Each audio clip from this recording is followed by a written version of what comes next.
Assalamu alaikum. My name is Sania Hussain Alvi and I am from the third semester BS Psychology.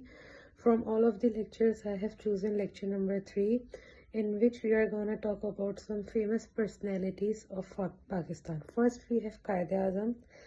Quaid-e-Azam was the former. Quaid-e-Azam's full name is Quaid-e-Azam Muhammad Ali Jinnah.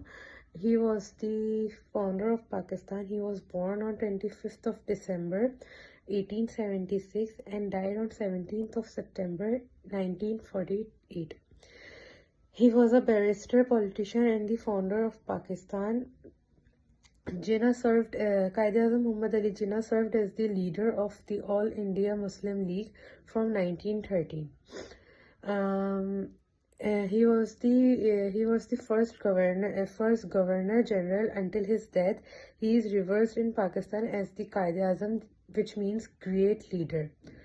Quaid-e-Azam was also known as Baba-e-Qaum, which means father of the nation. His birthday is observed as a national holiday of Pakistan.